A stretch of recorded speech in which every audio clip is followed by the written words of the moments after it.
All right, welcome back to the channel, everyone. Hope you guys are having a good day so far.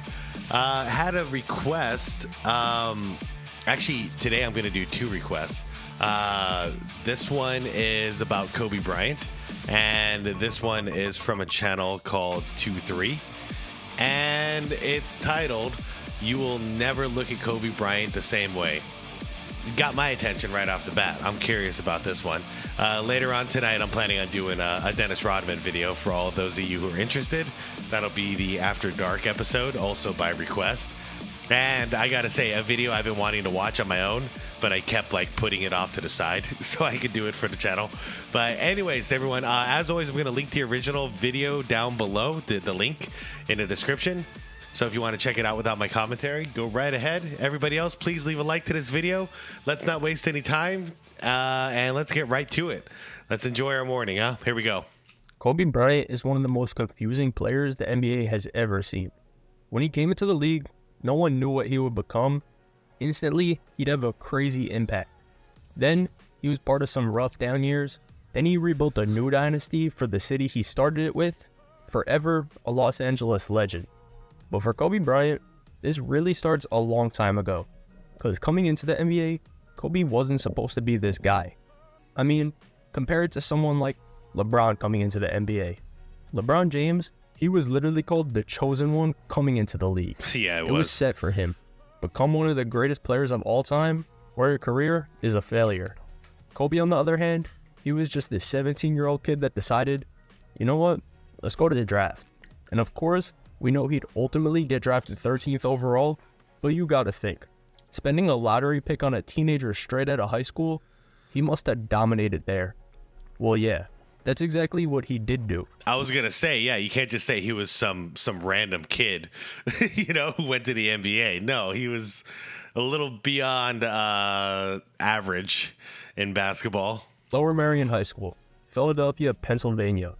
The Lower Merion basketball team hasn't had a freshman start in decades for them. This is until some dude graduates from the 8th grade, enters high school, and goes by the name Kobe Bean Bryant. I mean, this team wasn't good at all Kobe's freshman year. Can't sit here and act like they were. They went 4-20. But for the next 3 years, a completely different story. Because you had one dude playing all 5 positions. And yes, I'm being serious. Kobe Bryant would play all 5 positions for Lower Merion, point guard through center, which means he probably had to guard people who were like 5'7", and also people who were like 6'10". High school heights range. If you know, you know. But I want to skip to Kobe's junior year, because that's when things really started to pick up for him. It was like, oh shit, this dude's got a legit chance to make some noise in basketball. Because he wasn't just your typical high school basketball player, the guy did everything. 5 things actually. Points per game, 31.1. Rebounds, 10.4, 5.2 assists, 3.8 blocks, and 2.3 steals. Not too shabby, sir. Not normal numbers for a high schooler. Yeah, no. He also walked away with some medals this season. Pennsylvania Player of the Year, 4th Team Parade All-American, whatever that one is. And why do they have 4 teams? Anyways, at this point, Kobe was that dude. And college teams were already sending in their offers. I mean, Duke, Michigan, North Carolina, Villanova, all giving 16-year-old Kobe Bryant offers. But it wasn't just the schools that had Kobe on notice, it was the whole world. This guy had ESPN following him around at school when he was a kid. ESPN, what's up? You want to speak in arts? I'm about to give a oral presentation, 2.5 minutes, 3 minutes. I haven't prepared anything, so I'm about to wing it. So I don't know, we'll see what happens. That's insane.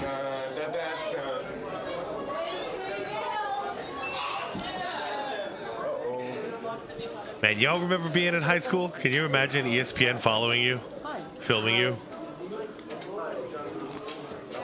How crazy. Just pick a seat.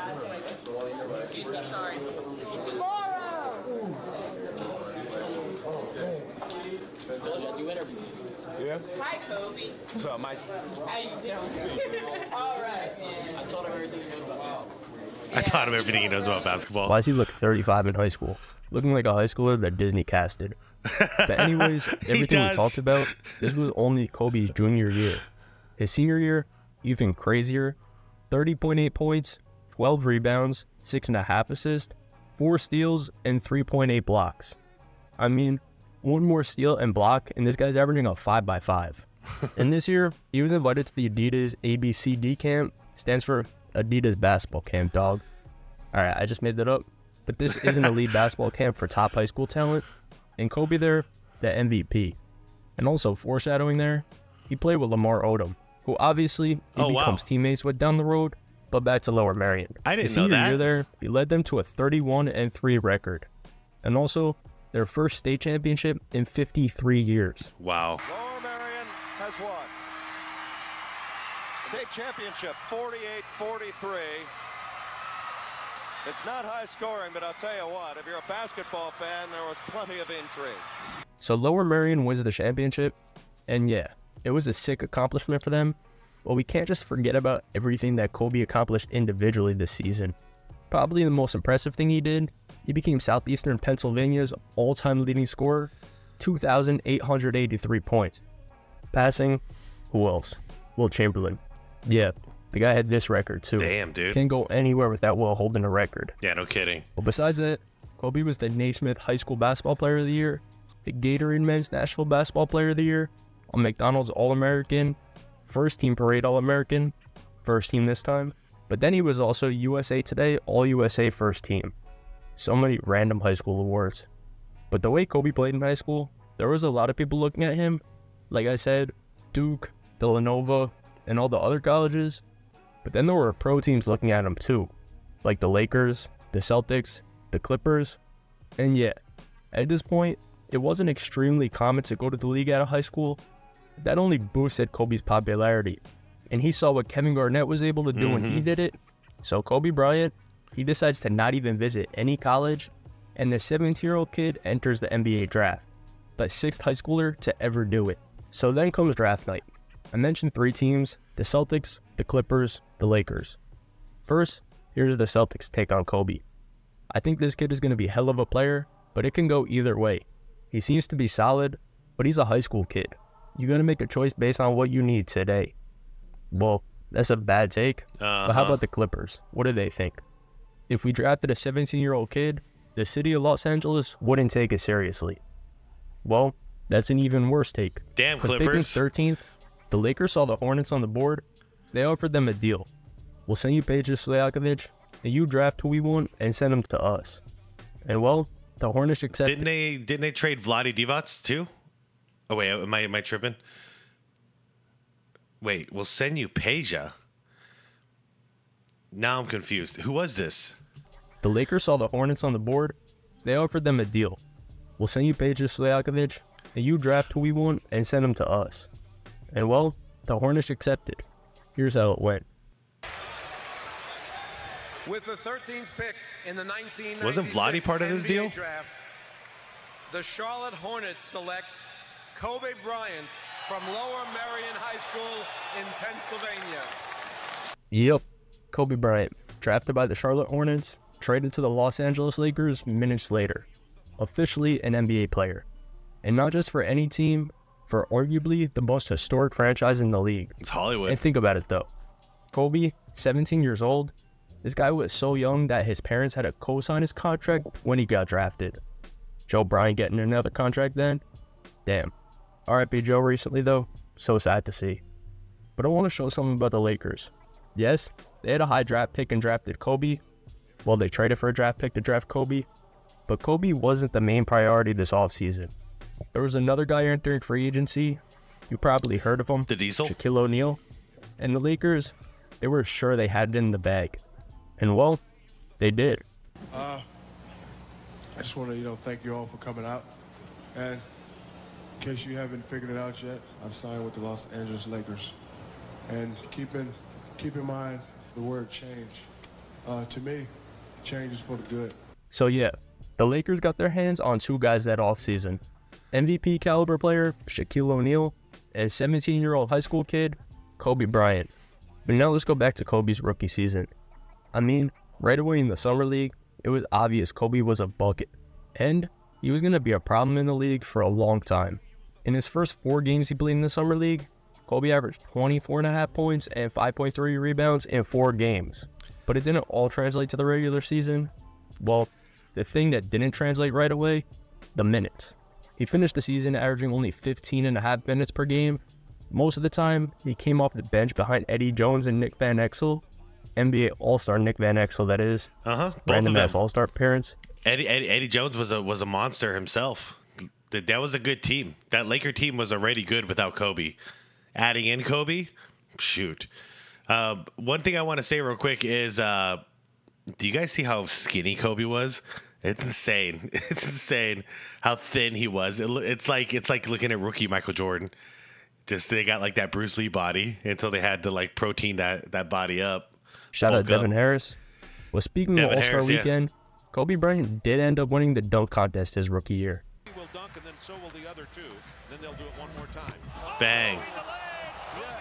Look at him. Check him out. Check him out. Kobe would go on to make the All-Rookie second team in his first season, but he was just okay. He finished the season averaging 7.6 points, 1.3 assists, 1.9 rebounds. Actually, how did he even make an All-Rookie team that season?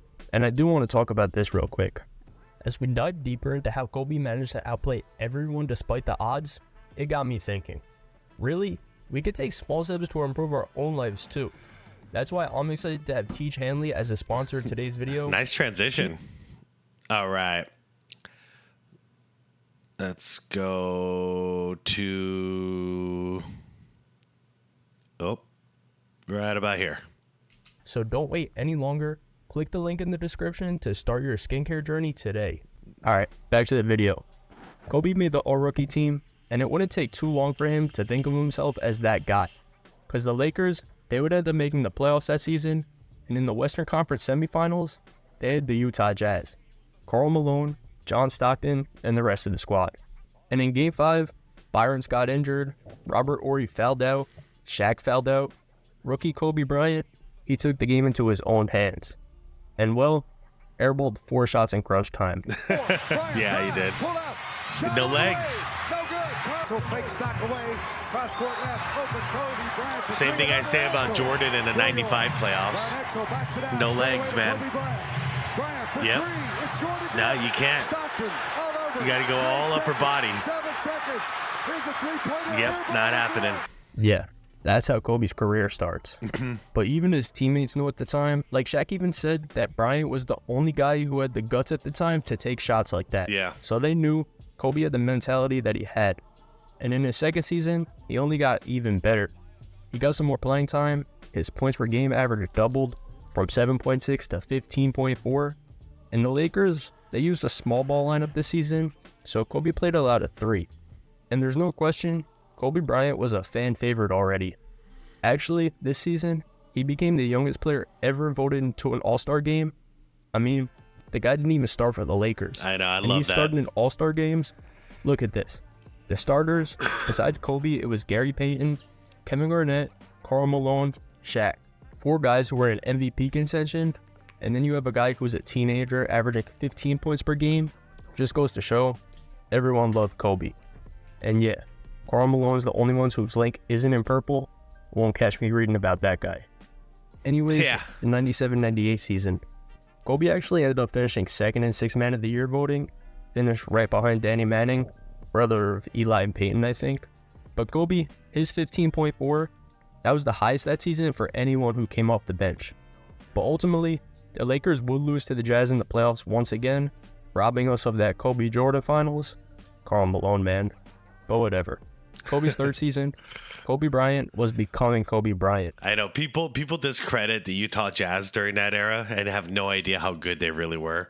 Just because Jordan beat them in the finals twice, the Bulls beat them in the finals twice, they don't get enough credit for how good they were. Yeah, they were beating Hakeem Olajuwon and his Rockets barely. Hell of a series. They were also beating Shaq's Lakers with young Kobe on there. Not prime Kobe, but still got Eddie Jones, still got Nick Van Exel. You know, like, yeah, that Utah Jazz team is so disrespected these days, and it's not fair.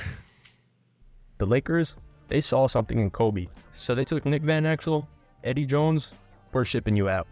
Kobe, you're the new starter of the Los Angeles Lakers. And yeah, he went crazy in his first season as a starter. 19.9 points per game, 5.3 rebounds, 3.8 assists. The numbers might not look that crazy, but remember, this is a 20-year-old kid. And you want to know how people felt about Kobe Bryant at this time? Look at this. This is the cover of a 1998 Sports Illustrated magazine. Here's the article that went along with it. Showtime. Is Kobe Bryant the second coming of Magic or Michael? The playoffs are the place to find out if he's truly a prodigy or merely a creature of the hype.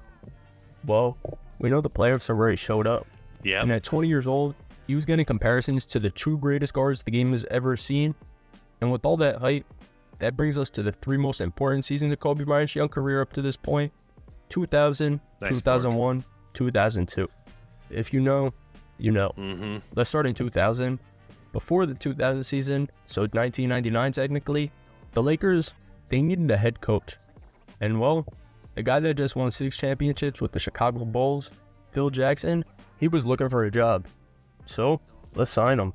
And actually, the beginning of the 99-2000 season started out kinda ugly for Kobe. He got hurt in the preseason, and he had to miss 6 weeks. He messed up his hand, but when he came back... Dude, I used to love these Chicago Bulls jerseys.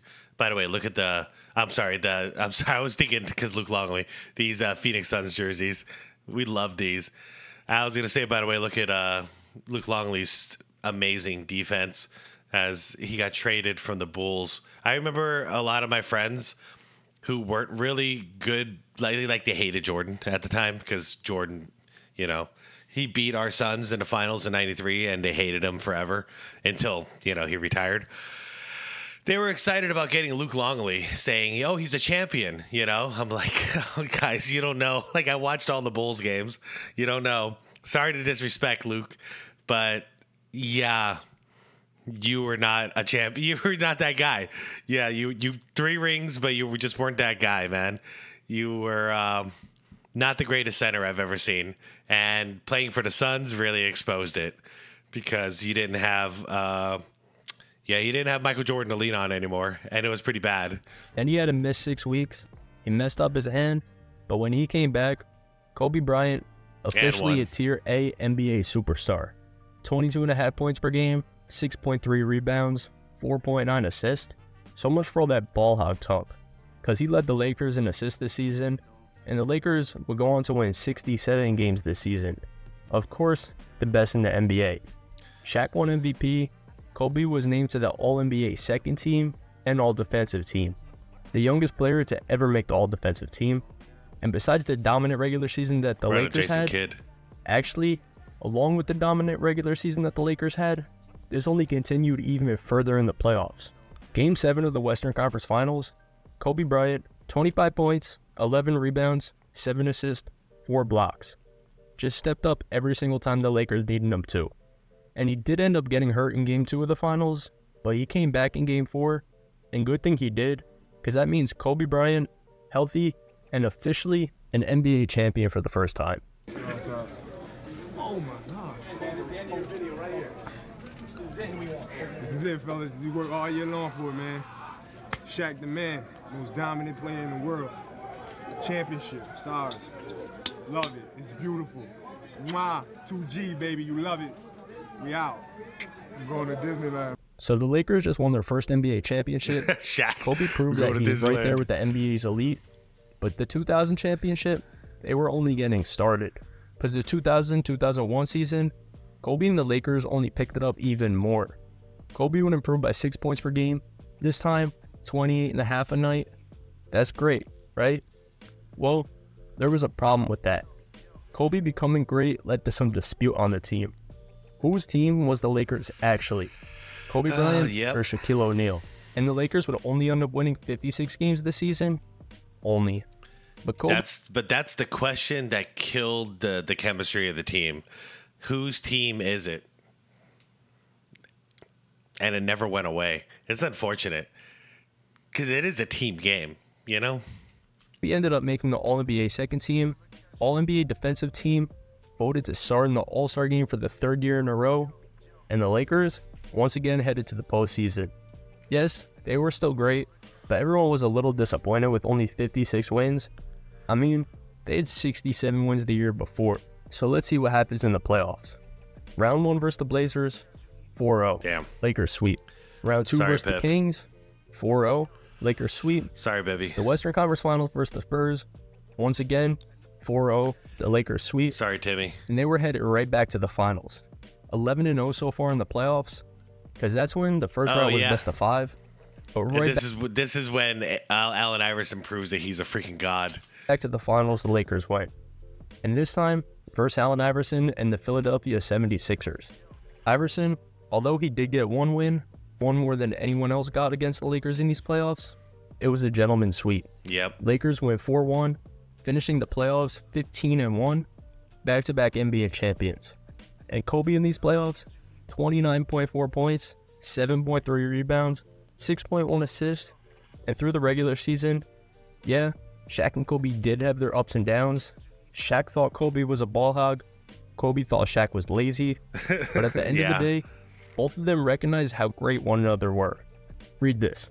Last season, however, Bryant's tendency to force his offense and ignore his teammates caused a potentially serious rift between him and O'Neal.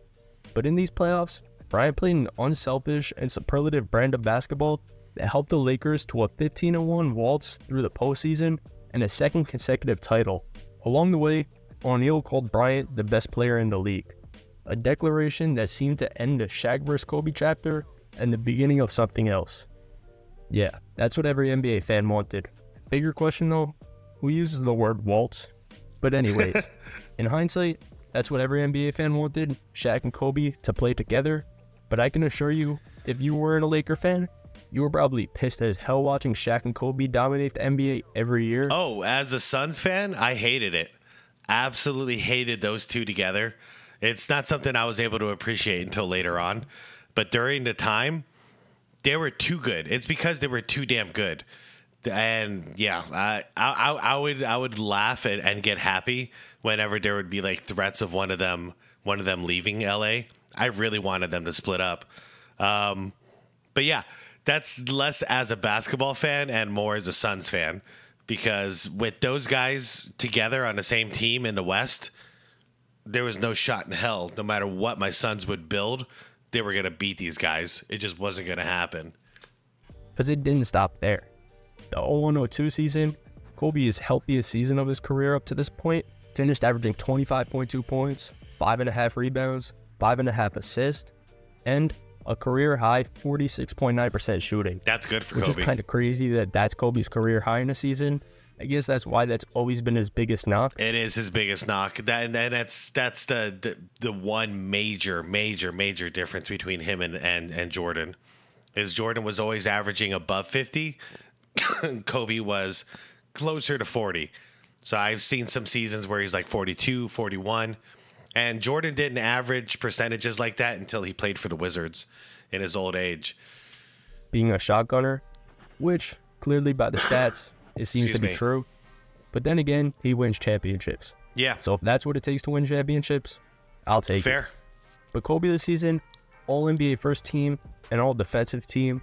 And also, this includes a performance where he scored 56 in 3 quarters versus the Grizzlies. At the arena in Oakland, Kobe for a new and there it is. Kobe into the lane, pulls up 17-foot jump shot. Clearly, Kobe was on one this season, and the Lakers were too. 58 wins. And in the Western Conference Finals, they had a game versus the Kings where they got some pretty questionable calls. Yeah, yep. This game. Maybe the most infamous game of all time, but the Lakers would go right back to the finals for the 3rd time in a row. That game broke that whole series broke my heart. By the way, I was rooting for the Kings so hardcore. I still to this day have suspicions that it was fixed by the refs. I don't have proof, but it was the fishiest series I think I've ever seen. That didn't include LeBron James.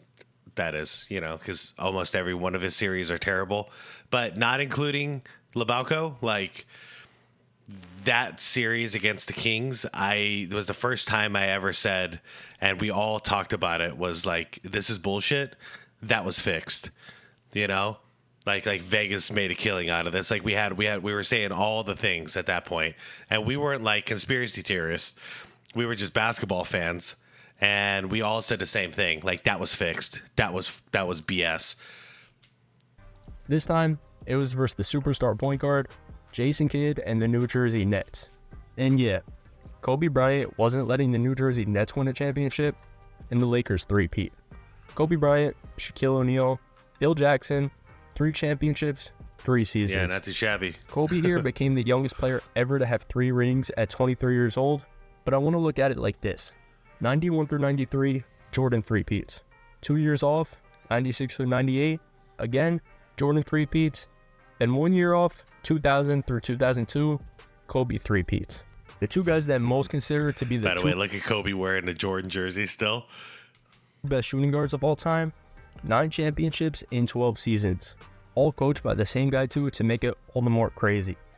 But this run for Kobe and the Lakers wouldn't continue forever. Not that they sucked the next season. Lefty. This wasn't the case at all. Kobe was a certified bucket actually this season. There was a stretch where he had 40 or more in 9 straight games. He averaged 40.6 points per game in February. Yeah. Plus, this season, this is where he set the then record for threes in a game, 12. All by himself. Kobe studies the NBA record. Wow. History tonight for Kobe Bryant. Yeah, so clearly, Kobe Bryant was on a mission this season. He once again made the All-NBA team and All-Defensive team. He was 3rd in MVP voting. And the Lakers, they finished 50-32. But unfortunately for them, they would go on to lose to the Spurs in the second. I'm sorry. How many times have you guys seen Kobe take this shot? And All-Defensive team. He was 3rd in this. And you think that this is the worst shot ever. It took me about 20 of these going in until I finally went, oh, he practices this shit, doesn't he? Like, this is a terrible shot. But Kobe's good at it. It's like when I watch Steph Curry. I'm like, terrible shot, but oh no. You practiced the hell out of that move, didn't you? Look at this. MVP voting. Look at this. And the Lakers, how is that a good shot? They finished 50-32. But unfortunately for them, they would go on to lose to the Spurs in the second round. And the next season wasn't all that different for the Lakers either. Except, Kobe did do this the last game of the season. Top against Patterson. Kobe cannot get Patterson in the air. A wild three. Hit it. Payton to inbound. Bryant for 3. Crazy still. But the Lakers would actually go back to the finals this season. But Kobe, he didn't really have a great playoffs.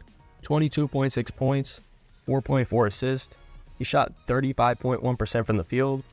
And yeah, we all know the Lakers would end up losing to the Detroit Pistons in the championship. Shout out to that Detroit Pistons team, man. That was the craziest championship I can remember in a long time. And to make things even worse, that offseason, Phil Jackson's contract was expiring, and the Lakers, they decided not to extend him. They picked up Rudy Tomjanovich to be their new head coach, and also that other guy, Shaq.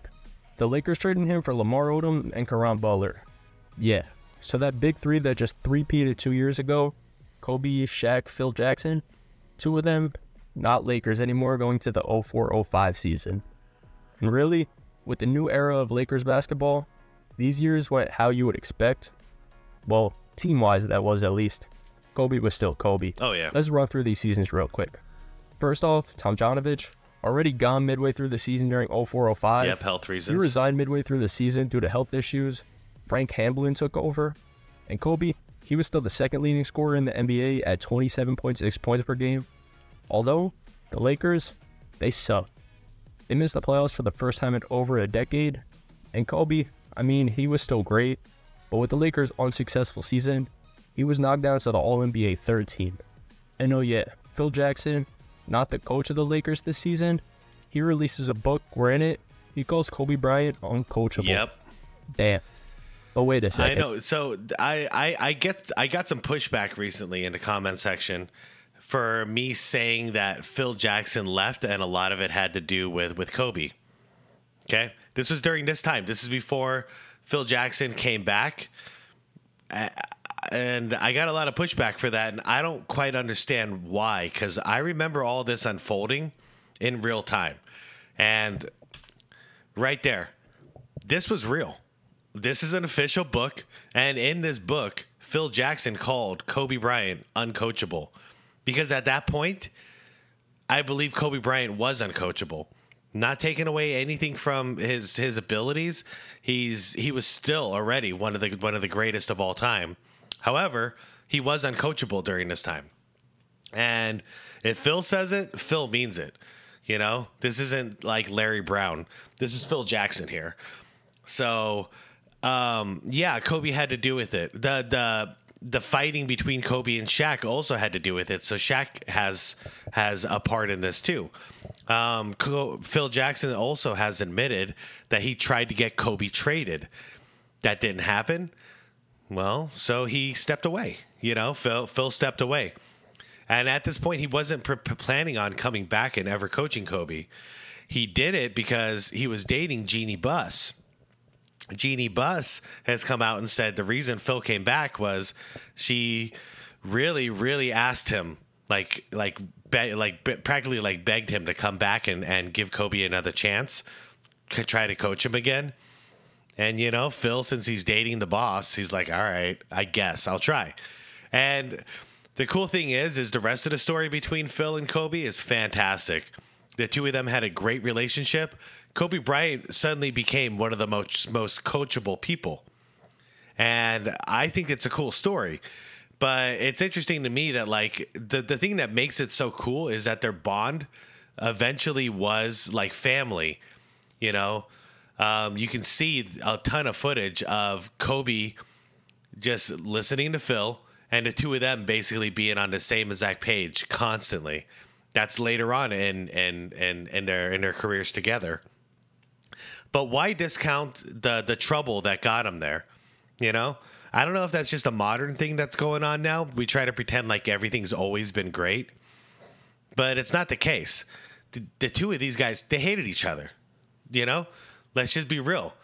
They hated each other. There was so much tension there between the two of them that it prompted Phil to write this book and say these things about Kobe. You can't say they liked each other at that point. So it's just weird. That's just sorry to go on a tangent, but I got so much pushback on that. And I'm just thinking, like, do you guys not remember? Like, it was like civil war at the Lakers during this time between Shaq, Phil, and Kobe. There was warfare. You know, there was so much drama. Like, are we gonna forget about that? You know, you guys know Shaq would have stayed if there wasn't drama, but there was a ton of drama going on over there at that time. I don't know. Let me know down below. Do you remember history? Like how it went down? Am I tripping? Did everybody get along and everything was great? Did Phil Jackson not write this book and say those things about Kobe, saying that he's uncoachable? Maybe it's just me, I'm tripping, but there's a lot of evidence to support the case. Anyways, let's move on. We're in it. He calls Kobe Bryant uncoachable. Damn. But wait a second. Because we go to the 05-06 season, and guess who's back? Yeah. Phil Jackson's the head coach of the Lakers once again. Thanks, Jeannie. He needed a season off to just chill, I guess. But they did work it out when Phil Jackson came back. And this comes from Phil Jackson, actually. Read this. I'm sure Kobe was pissed when I wrote in the last season that he was uncoachable. And yes. Okay, how much more evidence do we need? Like, I didn't make it up, guys. I even responded in those comments saying, yeah, Phil wrote a book and said Kobe was uncoachable. So obviously there was problems. I'm sorry. Let's keep going. We're often at loggerheads. He wanted more freedom, and I wanted him to be more disciplined. This is a normal source of friction thing between coaches and players on just about every level of competition. But when I came back from my second stint with the Lakers, Kobe and I worked it all out. There it is. See? Second round, they worked it all out. I gave him more of a license to do his thing, as long as it stayed within the overall context of the triangle. Anyways, I've always seen Kobe as a truly great player, an intelligent guy, and a remarkable person. There it is. So are we back? Maybe. No, they were friends all the way to the end. They would go fly fishing and stuff. Like, they were very close. So they needed that break. They needed to hash it out. Let's just be real. They hashed it out and everything ended up fine. Mutual respect until the end. Not fully yet though. But the next season, Kobe himself, he went absolutely nuclear. In December, he had a game where he outscored the entire Mavericks team 62-61 three quarters. But then a month later, he had a game where he scored 81 points against the Toronto Raptors, the second highest point total in NBA history. Behind, of course, Will Chamberlain's 100-point game. But that game, Kobe scored 66% of the Lakers' points. And that month as a whole, Kobe was the first player since '64 to score 45 points or more in 4 consecutive games. He finished the month averaging 43.4 points per game, the highest monthly average since Chamberlain. Everything always comes back to Wilt, it always does. But for the rest of the season, Kobe set the Lakers' single-season record for most 40-point games, 27, and the record for most points scored in the season, 2,832. And he also won the league scoring title, averaged 35.4 points per game. Oh yeah, and he switched from 8 to 24 this season. Now Kobe, clearly a dog this season, but the Lakers were fully back. They ended up making the playoffs, and actually, they were up 3-1 against the Suns, but somehow, they blew that series lead and lost in 7. Kobe did finish the series averaging 27.9 points per game, but in the biggest Uno reverse ever, Kobe got criticized, this time, for not taking enough shots in Game 7 of the series. He only took 3 shots in the entire second half. Yeah, that's not the Kobe I know. But the 06-07 season... Context before that, the game before that, he was being called a ball hog. So, I hate to say it, but he pulled a Wilt Chamberlain on this one. And he was focusing too much on shutting up the critics as opposed to winning the game. This is the only time in his career I could say he did this. He had one selfish, stupid day, and it cost him. So it went within 24 hours. The narrative went from Kobe's a ball hog to why wouldn't Kobe shoot the ball? From one game to the next, the narrative shifted that hardcore. And yeah, I mean, good for my sons. I'm glad that happened.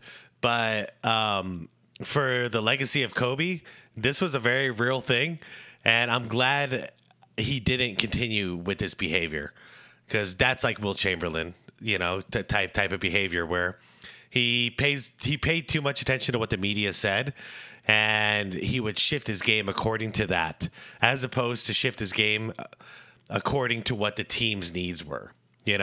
So Wilt was called a ball hog, and then he made it a point to not score a lot of points, and get a lot of assists and focus on everything else. But all the while, the team wasn't winning titles while he was doing that. Kobe later on became that guy. After this season, it really started happening, where Kobe was that guy to do whatever the hell the team needed. And it worked because he got 2 more championships out of it. So this was definitely some growing pains for Kobe. That was the Kobe I know. He had a 4-game streak where he scored 65, 50, 60, and 50 again. The second player in NBA history with 4 consecutive 50-point games, and finished the season with 10 50-plus point games, second to only Wilt Chamberlain. There it is again. Kobe won his second straight scoring title though, but again, they found themselves matched up with the Suns in the first round, and even worse this time, they lost 4-1. So yeah, after winning title after title, Shaq leaves, then it goes second round exit, first round again, all while Shaq won another ring in this time span. So I'll tell you, that time when the Suns were beating the Lakers felt really good from over here. But it was short-lived because right after that, Kobe started winning championships. So, like, when we talk so much trash against Laker fans, because here in Arizona, we do have a lot of Laker fans and a lot of Dallas Cowboy fans. I don't know. I've always kind of seen that as kind of weak, but it is what it is, So, yeah, there was a lot of trash talking going on. And then within another year or two, as Kobe's hoisting up a championship trophy and getting an MVP, Finals MVP, that is, like, I just had to eat my words, man. I'm like, yeah. Damn freaking Lakers. Was it really even ever Kobe? And then all of season, a complete mess for the Lakers and Kobe. Listen to this. This is Kobe on Stephen A. Smith's radio show. Well, if you don't know how you can move forward in that situation, you're still under contract with them. Are you saying right here on this show that you want to be traded? Yeah, I would like to be traded, yeah. There's no ifs, ands, or buts about it. It's not a situation where you know. I know before you reportedly said that you would like them to get Jerry West back. Are you saying now emphatically, regardless of what they've done, you want out of Los Angeles? Yeah, I would like to be traded, and as tough as it is to say that, and as tough as it is to come to that conclusion, you know, there's no other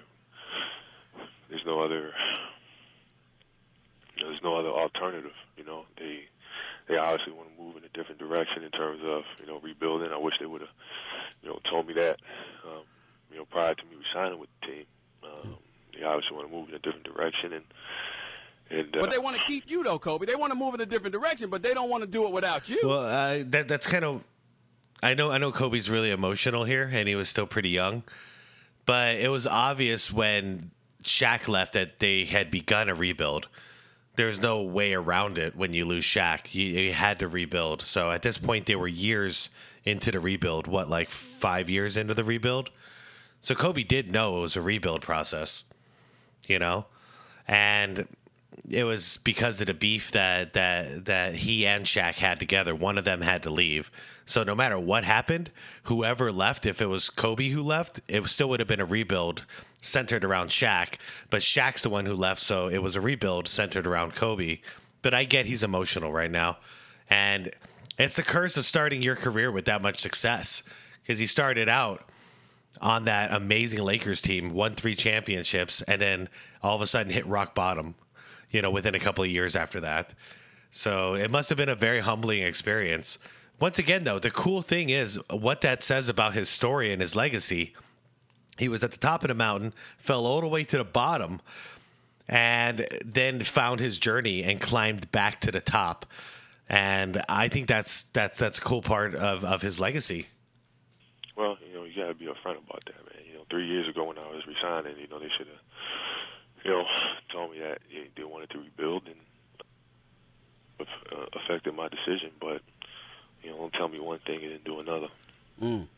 Is there anything that the Los Angeles Lakers could do to make you change your mind and decide that you do not want to be traded? No. Nothing? No.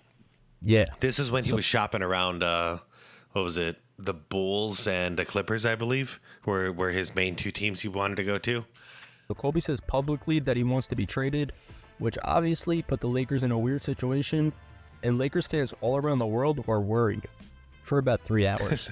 Because Phil Jackson called Kobe right up after that, and he talked to him, and Kobe came out 3 hours after saying he wants to be traded and said this: "I don't want to go anywhere. This is my team. I love it here. I called Phil, man. He and I talked. It was an emotional conversation, but he just said, you know what, Kobe?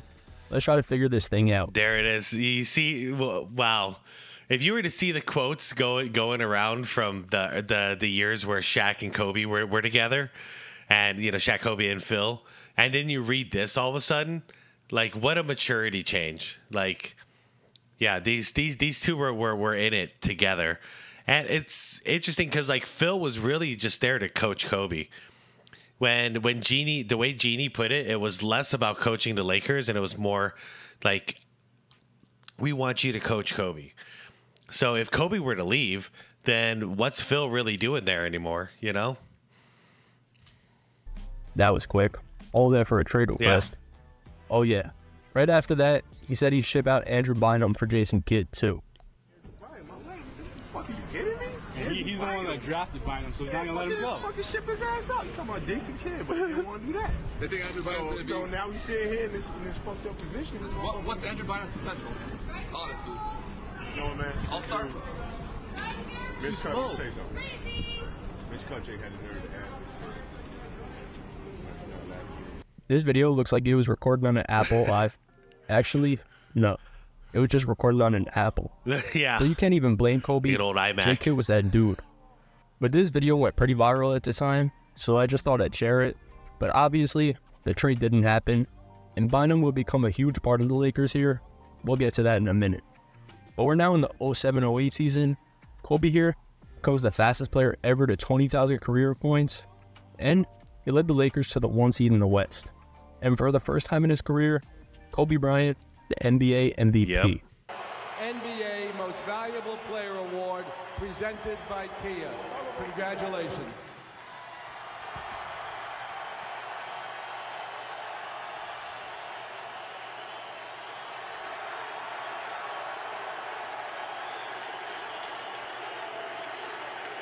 So yeah, Kobe Bryant is the 2008 MVP. Whoa. The Lakers are the 1 seed. I forgot about this. Look at his block on freaking Yao Ming of all people. So yeah, Kobe Bryant is the 2008 Boom. MVP. The Lakers are the 1 seed, but actually they ended up losing in the championship to the Celtics. So let's skip to next season, the 08-09 season.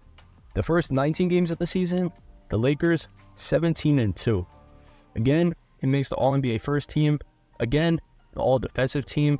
The 7th time in his career he does that. And the Lakers, right back to the finals. This time, versus the Orlando Magic. Dwight Howard, Jameer Nelson, Dwight Howard. Yeah, Lakers win in 5. What? You got Turk? Kobe this series, 32.4 points, 7.4 assists, 5.6 rebounds, 1.4 Didn't steals. have Rashard Lewis? 1.4 blocks. Completely dominant. Yeah. For the first time ever, a finals MVP. And finally, Kobe proves that he can be a legitimate first option on a championship team. And the next season, only even more. Yeah, see that disrespect? That was a good Magic team. However, if that was the only championship he got without Shaq, there would have been like little asterisks on his career. But him coming back for this next one, this is where it's sealed. It sealed his legacy. And I felt this way too. As a dude who was a Laker hater, this one sealed the legacy where I was just like, okay, Kobe's earned all the respect. It's it. And I've been respecting him ever since.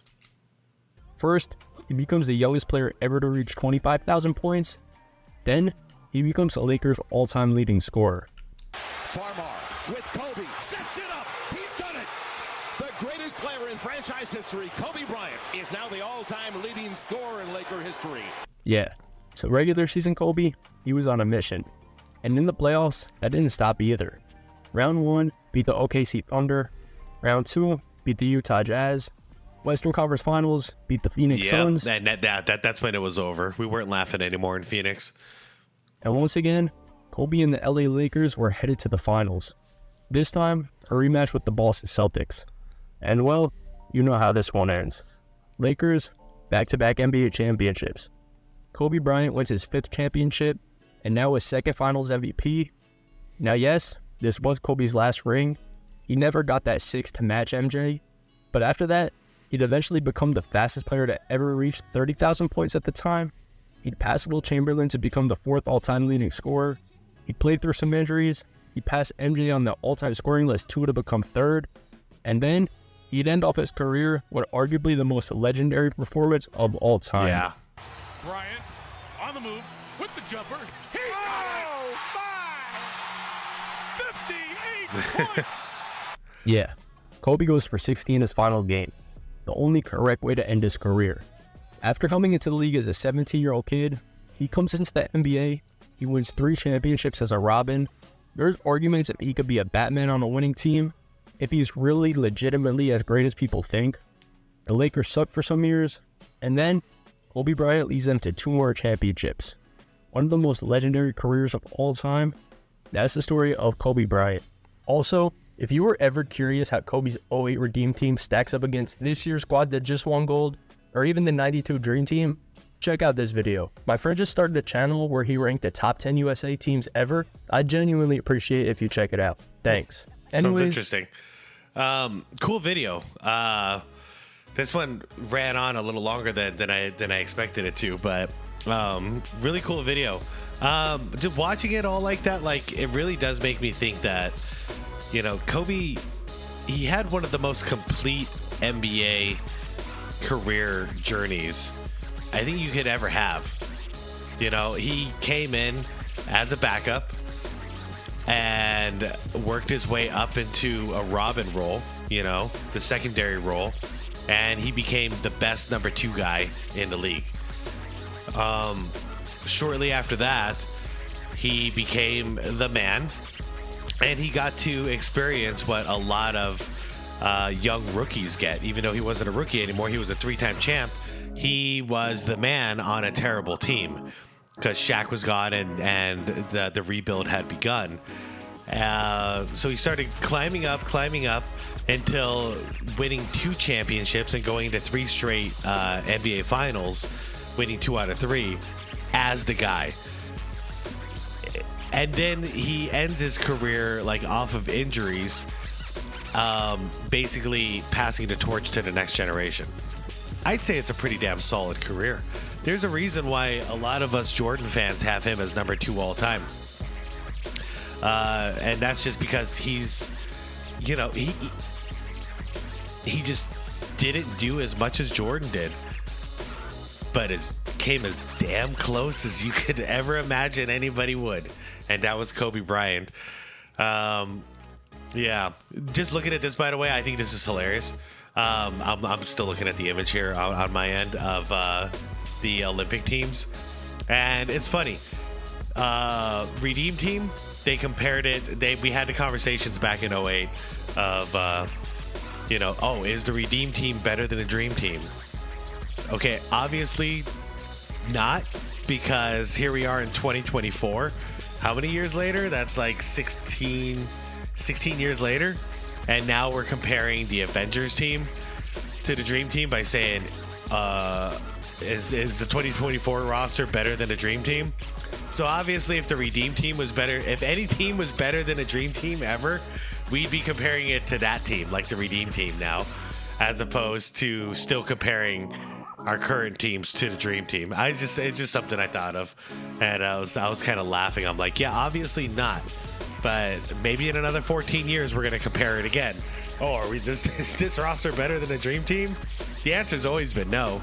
It's been since 1992, so you can keep trying.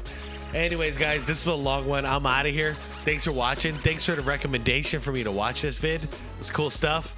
I will see you guys later. And yeah, leave the video a like if you enjoyed it. Go check out that channel if you what is it, 2-3, if you enjoyed that content. And subscribe to my channel if you want more content like this. All right, if you do, I'll see you later. Peace out.